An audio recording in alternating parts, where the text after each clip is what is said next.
he's a Gemini and I'm a fucking Sagittarius, and therefore it's just going to happen because he's my soulmate. And it's one of the most destructive beliefs that I've seen for men and women.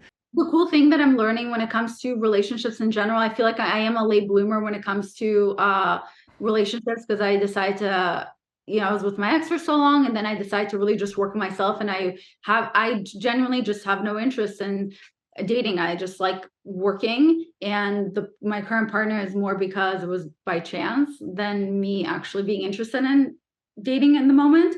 But I think one thing that I've got to learn from interviewing Jay Shetty and doing more research about relationships is that, which I think is cool, is how there really is no such thing as the right perfect person for you. It's really just about the perfect person for you is the person that you want to make it work with, and that they want to make it work with you.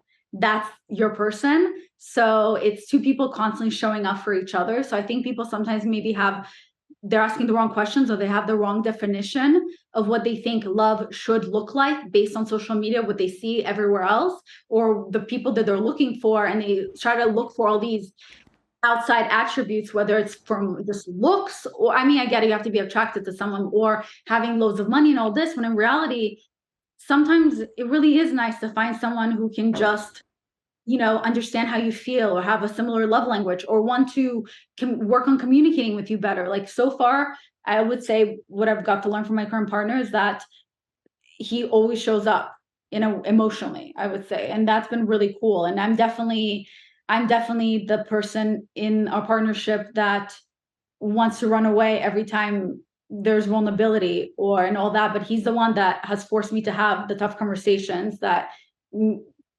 make the relationship continue, because that's exactly what you need to do in order to have a relationship, is to have those tough conversations. So in that regard, like, I'm very thankful for him, and that I got to meet him.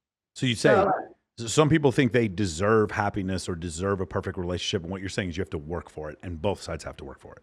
Both sides have to work for it. I'm not saying in the beginning, of course, I believe that a man should pursue you. If a man's interested in you, pursuing you is by showing interest and, going out, taking you on a date, making plans with you, calling you, showing that they're interested in getting to know you in the beginning. Then when you're in the relationship and you're exclusive, of course, both partners need to constantly show up for each other. And, I really like that. Like, I've noticed that our relationship would have probably ended by now if he was more reactive like me, or if he wanted to run away every time there was a serious conversation. Like, the fact that he's such a good communicator, that makes up for so many things.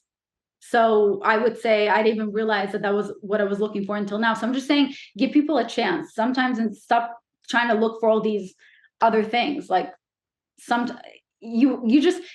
your perfect person is a person that likes you the same time you like them, and the person that shows up for you the same way you show up for them. And every day you get to choose. And I used to get really scared to be in relationships because the thought of that it has to be with how you feel. And I was always scared that I'm going to hurt someone, because I'm like, I really like them right now, but my feelings constantly change. So how do I know that I can love them for the rest of my life? That sounds so scary. Because I definitely have commitment issues.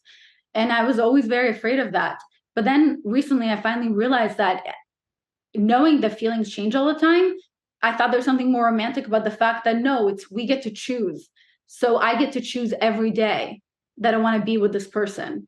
And every day I'm making a choice to work on my relationship with this person. Yeah. And I think there's something really romantic about the fact that there's this person in front of me, and every day they get to choose me. They can have millions of other people, but every day they choose to make our relationship stronger. I think that's great that you have the belief, the understanding that you get to choose every day, and that you work in order to make it work. Whereas some people have this belief of a soulmate. I meet this is my person, and then it's supposed to just work, instead of grasping the concept that you two people would have to make it work. It's very much struggling with that, yeah. So I had to learn that. I think monogamy is very much like monogamy, or any type of relationship that works, is very much like lifting weights. If I continue to bench press every day, I can keep my max up around 300, 400, 500 pounds, whatever it is. If I stop doing it after a while, then it starts to atrophy and goes down. But it's not my natural state to be able to bench press that much. It's something I have to work on. And a lot of people don't like that idea. They believe that he's a Gemini and I'm a fucking Sagittarius, and therefore it's just going to happen because he's my soulmate. And it's one of the most destructive beliefs that I've seen for men and women, is this concept that it's just going to, it's supposed to just work. I try to look at people who've been together for 70 years and I see them working to make things work even when they disagree with each other, and they have certain boundaries and rules, and that's why it seems to work, rather than just finding the two hottest people in the room and trying to make it work because they're soulmates. That's just my belief. No, I agree. I mean, it is really scary because you start dating someone, you start asking questions like, are they the one? Is this person right for me? And I'm definitely one of those people, because I don't realize it's because it's my commitment issue. So I'd rather just be alone. And that's why I'm trying to somehow self-sabotage versus just take it day by day. And as long as I continue choosing that person and they continue choosing me, then it feels right. And then we have to keep dating to see if we're right for each other, versus assuming that within the first week or the first month, you'll just know because they're your soulmate. Or if they don't make me feel loved, they should just know better. Because sometimes I felt that way too, versus realizing, oh, I'm handicapping my partner when I don't let them know.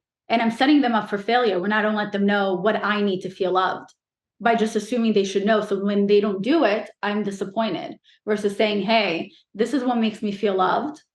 Can you please do that? So then when I communicate it to them, now I'm giving them a choice, and now they get to choose to either love me that way or to not. And then I can make a decision from that.